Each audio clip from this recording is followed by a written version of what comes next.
Cancer രോഗം വന്നാൽ ശരിക്കും ആയുർവേദ ചികിത്സ ആവശ്യമുണ്ടോ? സാമൂഹിക പ്രാധാന്യം അർഹിക്കുന്ന ഒരു വിഷയമാണിത്. അതേസമയം ഒരുപാട് കൺഫ്യൂഷൻസ് ഉണ്ടാക്കുന്നതുമായ ഒരു വിഷയം. എന്ന് വെച്ചാൽ ഇരുതല മൂർച്ചയുള്ള വാള് എന്ന് വേണമെങ്കിൽ നമുക്ക് പറയാം. ക്യാൻസറിൻ്റെ കൺവെൻഷണൽ ട്രീറ്റ്മെൻറ്റ് എന്താണെന്നും ക്യാൻസർ രോഗം എന്താണെന്നും അതുകാരണം രോഗി മാത്രമല്ല അവരുടെ ഫാമിലിയും അനുഭവിക്കുന്ന വേദനകൾ എത്രത്തോളമാണെന്നും ഇതിൻ്റെ പാർശ്വഫലങ്ങൾ, ഇത് കഴിഞ്ഞു കഴിഞ്ഞാലുള്ള ജീവിതം, ഇതൊക്കെ എത്രത്തോളം പ്രാധാന്യമർഹിക്കുന്നതാണെന്ന് മനസ്സിലാക്കിയാൽ മാത്രമേ ക്യാൻസർ ചികിത്സയിൽ ആയുർവേദം ആവശ്യമുണ്ടോ ഇല്ലയോ എന്ന കാര്യത്തിൽ ഒരു തീർപ്പ് പറയാൻ നമുക്കാവും. ഞാൻ ഡോക്ടർ ഫിർദൗസ് ഇക്ബാൽ ചങ്ങമ്പള്ളി 30 വർഷമായിട്ട് ക്യാൻസർ പേഷ്യൻസിനെ കണ്ടുകൊണ്ടിരിക്കുന്ന ഒരു ആയുർവേദ ഡോക്ടറാണ്. എങ്ങനെയാണ് ഞാൻ ഈ സബ്ജക്റ്റിലേക്ക് വന്നതെന്ന് ചോദിച്ചാൽ, ഈ രോഗത്തിൻ്റെ നിർഭാഗ്യകരമായുള്ള അവസ്ഥയും അതിൻ്റെ ദുരിതങ്ങളും പല കാലങ്ങളിൽ ഡോക്ടർ ആവുന്നതിന് മുമ്പേ ശ്രദ്ധയിൽപ്പെട്ടതുകൊണ്ടാണ് ഇങ്ങനെ ഒരു ഭാഗം തിരഞ്ഞെടുത്തത്. ഒരിക്കൽ എന്നോട് എൻ്റെ ഗുരുതുല്യനായിട്ടുള്ള ഒരാൾ ചോദിച്ചു, മോൾ എന്തുകൊണ്ടാണ് ഈ വിഭാഗം തിരഞ്ഞെടുത്തതെന്ന്.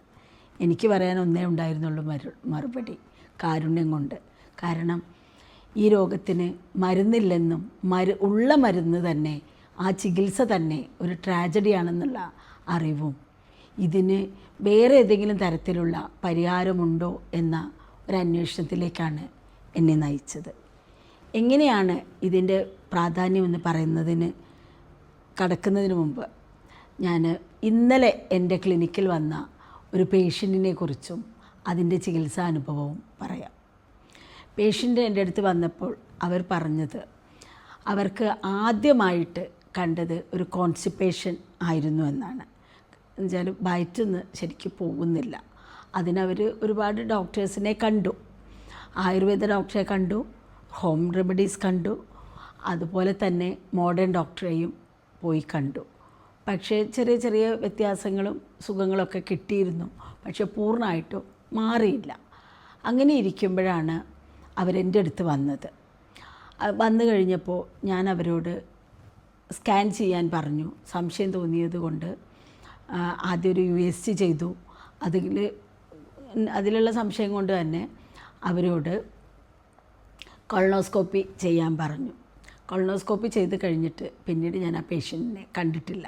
എന്താണ് ഉണ്ടായതെന്ന് ഞാൻ അറിഞ്ഞിരുന്നില്ല. പിന്നീട് ഒരുപാട് വർഷങ്ങൾക്ക് ശേഷമാണ് അവരെൻ്റെ അടുത്ത് വരുന്നത്. ഒരുപാട് വർഷം എന്ന് പറയുമ്പോൾ 4 years കഴിഞ്ഞിട്ട് വീണ്ടും അവരെൻ്റെ അടുത്ത് വന്നു കഴിഞ്ഞപ്പോൾ അവരുടെ അവസ്ഥ എന്ന് പറയുന്നത്, അന്ന് കൊളോണോസ്കോപ്പി കഴിഞ്ഞപ്പോൾ റെക്ടൽ ക്യാൻസർ ആണെന്ന് അറിയുകയും അതിന് ഡോക്ടർ ചികിത്സ വേണമെന്ന് പറയുകയും ചെയ്തപ്പോൾ വേറെ ആരോ പറഞ്ഞറിഞ്ഞ് ക്യാൻസറിന് ആയുർവേദത്തിൽ ചികിത്സയുണ്ടെന്ന് പറഞ്ഞ് എന്തെല്ലാമൊക്കെയോ മരുന്നുകൾ അവർ കഴിച്ചു. ഞാൻ അന്വേഷിച്ച് നോക്കുമ്പോൾ ആ ഡോക്ടർ ഒരു രജിസ്റ്റേർഡ് ഡോക്ടർ ആയിരുന്നില്ല. ഒരിക്കലും ആ ഡോക്ടർക്ക് ഇവരുടെ അസുഖത്തിൻ്റെ കാഠിന്യം എത്രത്തോളം ഉണ്ടെന്ന് പറയാനും ഒരു സർജറിയുടെ ഇമ്പോർട്ടൻസ് അവരെ പറഞ്ഞ് മനസ്സിലാക്കി കൊടുക്കാനോ അവർക്ക് കഴിഞ്ഞില്ല. അങ്ങനെ രോഗം അല്പം മൂർധന്യാവസ്ഥയിലെത്തിയ സമയത്താണ് അവർ വീണ്ടും മോഡേൺ ഹോസ്പിറ്റലിൽ പോകുന്നതും ചികിത്സ ചെയ്യുന്നതും. സർജറി ചെയ്തു, അതിനുശേഷം കീമോതെറാപ്പി ചെയ്തു, റേഡിയേഷൻ ചെയ്തു, ഇമ്മ്യൂണോതെറാപ്പി ആവശ്യമാണെന്ന് പറഞ്ഞു, അതും ചെയ്തു. ഇത് CA റെക്റ്റമായിരുന്നു മോഡേൺ ക്ലാസിഫിക്കേഷൻ അനുസരിച്ചും പിന്നെ ഹിസ്റ്റോപാത്തോളജി എല്ലാം നോക്കിയിട്ടുണ്ടായിരുന്നു. അതിനൊക്കെ അനുസരിച്ചിട്ട് ഡിസീസിൻ്റെ സ്റ്റേജസൊക്കെ നിശ്ചയിച്ചു, ട്രീറ്റ്മെൻ്റ് എല്ലാം ചെയ്തു. ഈ ട്രീറ്റ്മെൻറ്റോട് കൂടി ഇവർക്ക് വലിയൊരു കൺഫ്യൂഷനാണ് ഉണ്ടായത്, ഏതാണ് ശരി ഏതാണ് തെറ്റ് എന്നുള്ളത്. ഇവിടെ ചികിത്സാ രീതിയോ അല്ലെങ്കിൽ സിസ്റ്റമോ അല്ല ഇത് നിശ്ചയിക്കുന്നത്. ഇത് ഓരോ ചികിത്സയിലും നല്ല ഡോക്ടേഴ്സും അതുപോലെ തന്നെ വ്യാജന്മാരും ഉണ്ടാവും. അപ്പോൾ ഏത് ഡോക്ടറെ അടുത്ത് പോയി എങ്ങനെയാണ് അവർ ലീഡ് ചെയ്യുന്നത്, ഈ ലീഡ് ചെയ്യുന്ന കാര്യങ്ങൾ തന്നെ പേഷ്യൻസ് എത്രത്തോളം മനസ്സിലാക്കുന്നു, ഇതിനൊക്കെ പ്രാധാന്യമുണ്ട്. എനിവേ ഈ ട്രീറ്റ്മെൻറ്റ് കഴിഞ്ഞതിന് ശേഷം ഇവർ നിരന്തരം ഫോളോ അപ്പ് അനുസരിച്ചിട്ട് മോഡേൺ മെഡിസിനിൽ വളരെ അഡ്വാൻസ്ഡ് ആയിട്ടുള്ള ട്രീറ്റ്മെൻറ്റുകളുണ്ട്, സർജറി വളരെ അഡ്വാൻസ്ഡ് ആണ്. ഇതൊക്കെ അനുസരിച്ചിട്ടുള്ള ഫോളോ അപ്പ് ചെയ്തുകൊണ്ടിരിക്കുന്നതിലിടയ്ക്ക് കഴിഞ്ഞ 6 മാസത്തിന് മുമ്പ് അവരെടുത്ത സ്കാനിങ്ങിൽ അവർക്കൊരു കുഴപ്പമുണ്ടായിരുന്നില്ല. പിന്നീട് ഫോളോ അപ്പ് സ്കാൻ എന്ന രീതിയിൽ വീണ്ടും സ്കാൻ ചെയ്ത് കഴിഞ്ഞപ്പോൾ അതിൽ കാണുന്നത് മെറ്റാസ്റ്റാസിസ് ആണ്. മീൻസ് കുടലിനെ പൊതിഞ്ഞ് നിൽക്കുന്ന സ്ഥലത്തിൽ കംപ്ലീറ്റ് ക്യാൻസർ ബാധിച്ചിട്ടുണ്ട്. പെരിറ്റോണിയം കംപ്ലീറ്റ് ആയിട്ടുണ്ട്, ലിവറിനെ ബാധിച്ചിട്ടുണ്ട്, പാൻക്രിയാസിൻ്റെ ഒരു സൈഡിൽ ബാധിച്ചിട്ടുണ്ട്, പിന്നെ ലങ്സിനും ബാധിച്ചിട്ടുണ്ട്. ഈ സ്ഥിതിയിലാണ് അവരിവിടെ വരുന്നത്. ഇവിടെ ആരാണ് കുറ്റക്കാരൻ? ഏതെങ്കിലും സിസ്റ്റമാണോ, പേഷ്യൻ്റാണോ, അതോ ഇതിനെ പറ്റിയുള്ള കൃത്യമായ ഒരു അവെയർനെസ് കൊടുക്കാനുള്ള ആളുകൾ നമ്മുടെ നാട്ടിലില്ലാത്തതാണോ? ഇങ്ങനെ നോക്കുമ്പോൾ ക്യാൻസർ എന്ന ട്രീറ്റ്മെൻറ്റിന് കൃത്യമായ ഒരു അവെയർനെസ് ആവശ്യമാണ്. അങ്ങനെ ഇന്നലെ അവർ എൻ്റെ അടുത്ത് വന്നു കഴിഞ്ഞ് ഈ ട്രീറ്റ്മെൻറ്റുകളൊക്കെ ചെയ്ത് കഴിഞ്ഞതിന് മീൻസ് ഞാൻ പേപ്പേഴ്സ് എല്ലാം കണ്ടു. സോറി, ട്രീറ്റ്മെൻറ്റ് ചെയ്തിട്ടില്ല, പേപ്പേഴ്സ് എല്ലാം കണ്ടു. അപ്പോൾ അവർ വളരെ മടിച്ചാണ് എൻ്റെ അടുത്ത് വന്നത്. കാരണം ഞാനാണല്ലോ അവരെ കൊളോണോസ്കോപ്പിക്ക് വിട്ടത്. ആ കൊളോണോസ്കോപ്പി കഴിഞ്ഞ് അവർ എൻ്റെ അടുത്ത് വന്നിരുന്നെങ്കിൽ അവർ ഈ രജിസ്ട്രേഷൻ ഇല്ലാത്ത ആയുർവേദം എന്ന പേര് മാത്രം പറയുന്ന, അതൊരിക്കലും ആയുർവേദമല്ല, ആയുർവേദ ഡോക്ടർ ആവണമെങ്കിൽ പഠിച്ച് രജിസ്ട്രേഷൻ വേണം, അതും ഇൻസ്റ്റിറ്റ്യൂഷണലി ക്വാളിഫൈഡ് ആവണം. ഇൻസ്റ്റിറ്റ്യൂഷണലി ക്വാളിഫൈഡ് ആയിട്ടുള്ള ഒരു ഡോക്ടർക്ക് എന്ത് ചെയ്യണം എന്നുള്ള നല്ല നിശ്ചയമുണ്ടായിരിക്കും. അവർക്ക് ആ കേസ് എങ്ങനെ റെഫർ ചെയ്യണമെന്നറിയാം. അങ്ങനെ റെഫർ ചെയ്ത് പോയിരുന്നെങ്കിൽ അവർക്ക് ആ ആദ്യത്തെ പടി കംപ്ലയിൻറ്റ്സ് വരില്ലായിരുന്നു. കാരണം ഞാൻ മനസ്സിലാക്കിയത് അവരെ രക്തത്തിൽ അന്നുണ്ടായിരുന്നതിനേക്കാൾ കൂടുതൽ ലെങ്ത്തിലേക്ക് ക്യാൻസർ പടർന്ന ശേഷമാണ് അവർ സർജറിക്ക് പോകുന്നത്. മറിച്ച് ഈ കേസ് എൻ്റെ അടുത്തായിരുന്നു അന്നേ അവർ കൊളോണോസ്കോപ്പി കഴിഞ്ഞിട്ട് വന്നിരുന്നതെങ്കിൽ എന്ത് സംഭവിക്കുമായിരുന്നു എന്ന് നമുക്കൊന്ന് നോക്കാം. അങ്ങനെ ആയിരുന്നെങ്കിൽ തീർച്ചയായും ഞാൻ അവരെ ഒരു ഓങ്കോളജിസ്റ്റിൻ്റെ അടുത്തേക്ക് റെഫർ ചെയ്യുക തന്നെയാണ് ചെയ്യുക. ഈ റെഫർ ചെയ്യുന്നതിനോടൊപ്പം ആയുർവേദത്തിൽ കഴിക്കാവുന്ന മരുന്നുകൾ നിർദ്ദേശിക്കുകയും ഭക്ഷണ രീതി നിർദ്ദേശിക്കുകയും ഈ രോഗത്തിൻ്റെ എല്ലാ അവസ്ഥകളും പൂർണ്ണമായും അവർക്ക് പറഞ്ഞ് മനസ്സിലാക്കി കൊടുക്കുകയും ചെയ്യുമായിരുന്നു. അതവിടെ ഉണ്ടായില്ല. അത് കഴിഞ്ഞ് കീമോതെറാപ്പിയോ റേഡിയേഷനോ വേണ്ടി വരുന്ന സ്ഥിതിയിലായിരുന്നെങ്കിൽ അത് കൊടുക്കുകയും അതിൻ്റെ കൂടെ എഫക്റ്റീവായിട്ടുള്ള എവിഡൻസ് ബേസ്ഡ് ആയിട്ടുള്ള ആയുർവേദ മരുന്നുകൾ കൊടുക്കാനും കഴിയുമായിരുന്നു. അതും അങ്ങനെ ആയിരുന്നെങ്കിൽ ഇന്ന് ഇത്രയധികം സ്പ്രെഡ് ചെയ്ത ഒരവസ്ഥയിലേക്ക് അവരെത്തില്ലായിരുന്നു. എൻ്റെ അടുത്ത് വന്ന് ഈ കാര്യങ്ങളൊക്കെ സംസാരിച്ച് കഴിഞ്ഞതിന് ശേഷം പേഷ്യൻറ്റിന് ചില റിമാർക്സ് ഉണ്ട്, അതുകൂടി പറഞ്ഞിട്ട് ഈ കേസ് അവസാനിപ്പിക്കാമെന്ന് വിചാരിക്കുന്നത്. അവരെന്നോട് പറഞ്ഞത്, ഡോക്ടറെ, ഞങ്ങളോടാരും ഇതുവരെ ഇത് ഇത്രയും എക്സ്പ്ലെയിൻ ചെയ്ത് പറഞ്ഞിട്ടില്ല.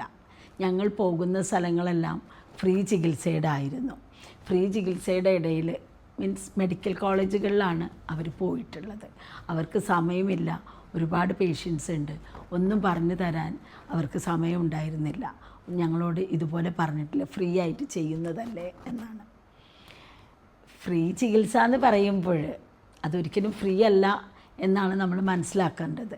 ഓരോ ഡോക്ടേഴ്സിനും അവരവരുടെ പേഷ്യൻറ്റിനും മുന്നിലിരിക്കുന്ന ആളുകളുടെ വിഷമങ്ങളും വേദനകളും കേട്ട് കഴിഞ്ഞതിന് ശേഷം മാത്രമേ അടുത്ത പേഷ്യൻറ്റിനെ പറ്റി ചിന്തിക്കേണ്ടതുള്ളൂ എന്നാണ് ഞാൻ മനസ്സിലാക്കിയിട്ടുള്ളത്.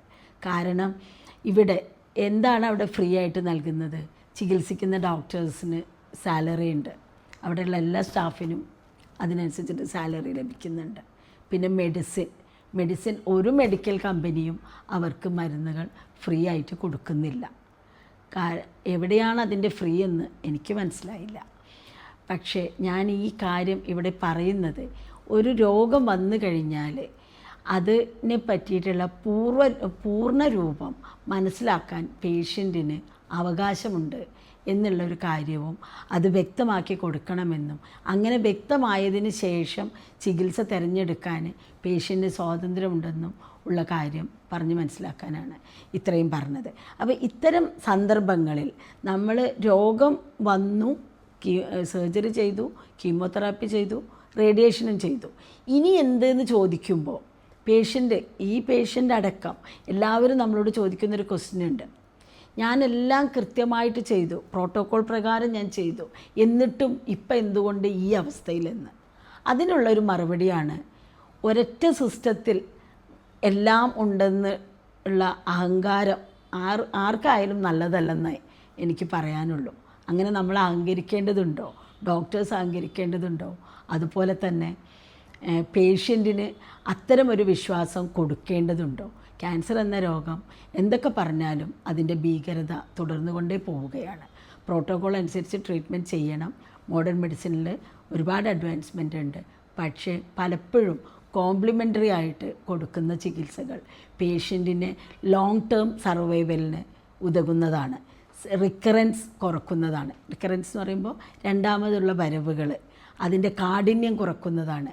ഉറക്കക്കുറവ്, മുടി കൊഴിച്ചിൽ, വായ്പുണ്ണ്, പിന്നെ ഇൻറ്റേർണൽ ഓർഗൻസിന് വരുന്ന മറ്റ് അപകടങ്ങൾ, ഇതെല്ലാം ഇല്ലാതാക്കുന്നതിനും ഒരു പരിധിവരെ തടയുന്നതിനും ഇത്തരം ആയുർവേദ ചികിത്സ തികച്ചും ഫലപ്രദമാണെന്ന് ഓർമ്മിപ്പിച്ചുകൊണ്ട് ഇന്നത്തെ ഈ അനുഭവം ഇവിടെ നിർത്തുന്നു.